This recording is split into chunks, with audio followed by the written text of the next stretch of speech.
back, everyone, to Heinz Field in Pittsburgh. It's the Falcons in possession of the football as we rejoin the action in the first quarter. Back-to-back good plays have them on the move on first down.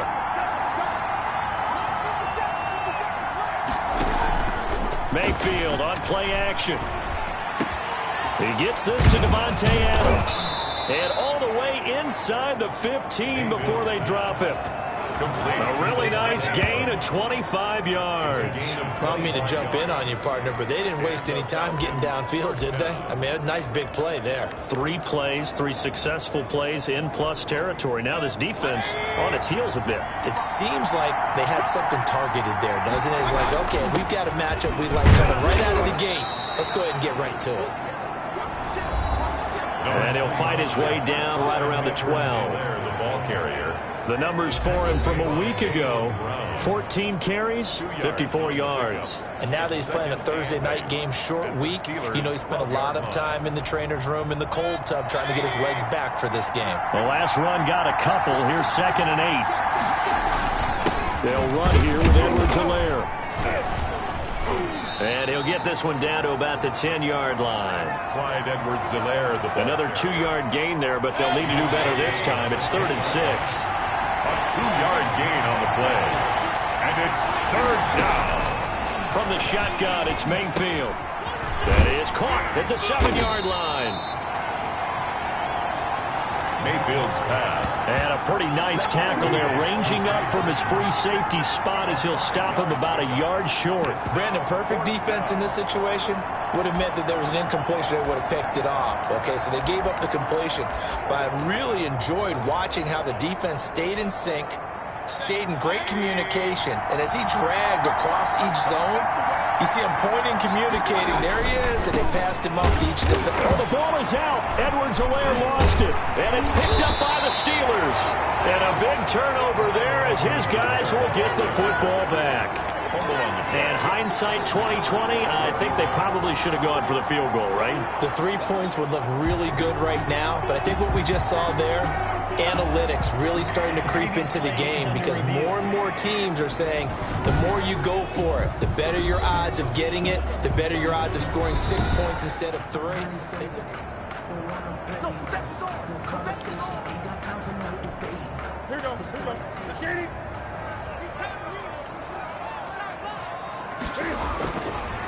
On the ground, this is Derrick Henry.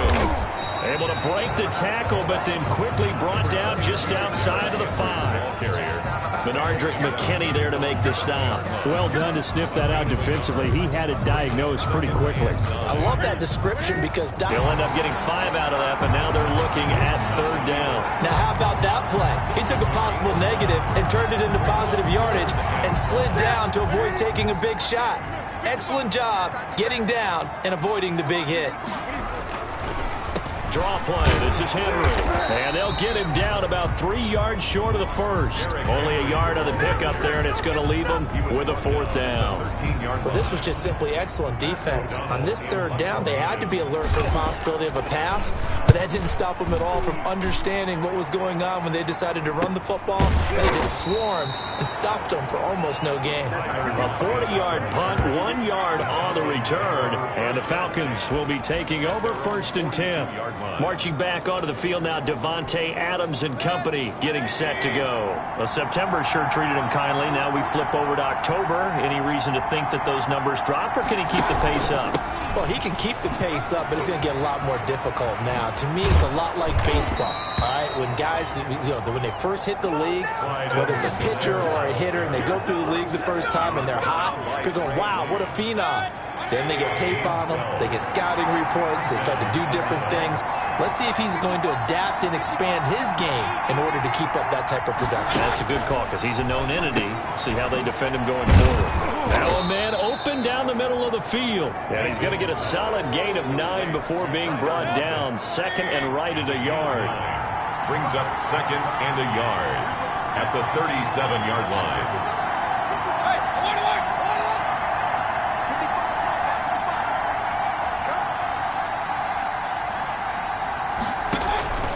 Play fake. Mayfield. And that'll be incomplete. Took a pretty good shot as he tried to pull that one in. Couldn't third down. They tried to throw on second down, unsuccessful. Now it's 3rd and 1. Edwards-Helaire, they'll try to run for it. And brought down, but not before they're inside the 25. 14 yards there and a Falcon first down. Well, one unit I know you want to watch is that offensive line. If they keep clearing holes like that, it could be a long night defensively. No doubt about it, because when they are in sync, as we're seeing so far, when that continuity is there and you can see that they're playing off of each other while controlling the defensive front linebackers, you're exactly right. It could be a very long night for the defense because someone's going to run for some big yardage. And he'll look underneath here for Edwards-Helaire. They'll give him 8 on the play, and it'll be a 2nd down. Charles, Thursday night game, I think a lot of teams probably say shrink the playbook somewhat. Is that correct? I think you're right about that because you just don't have the amount of time that you have in a normal week to put in a full playbook.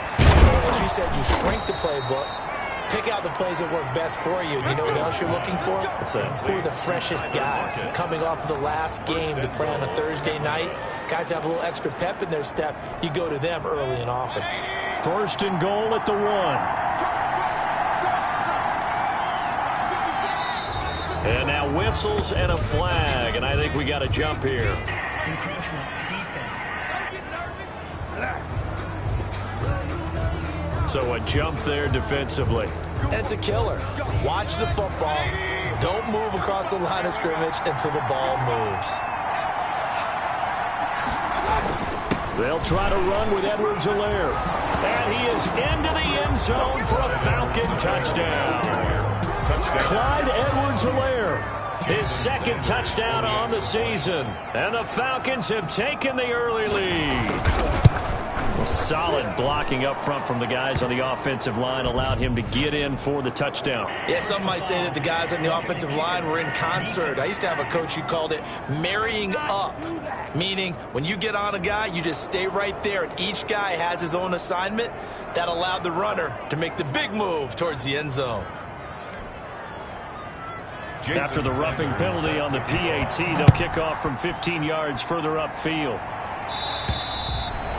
And this will not be returnable. It's out of the back of the end zone for a touchback. So Pittsburgh retakes the field for their 2nd offensive possession. And they're coming off a 3-and-out, my friend. I think they've got to look at that play sheet and go to a spot that they haven't gone before. Time to shake things up a little bit to try and get this offense moving. Okay, so how do you do that? How do you shake things up? You look at what you've called before and realize it hasn't worked so well. Else. And maybe you try and find one of those special plays from one of your better players and maybe try and hit something big and get things going in. Blitz coming, and down he goes. Cam Newton sacked. Larry Ogunjobi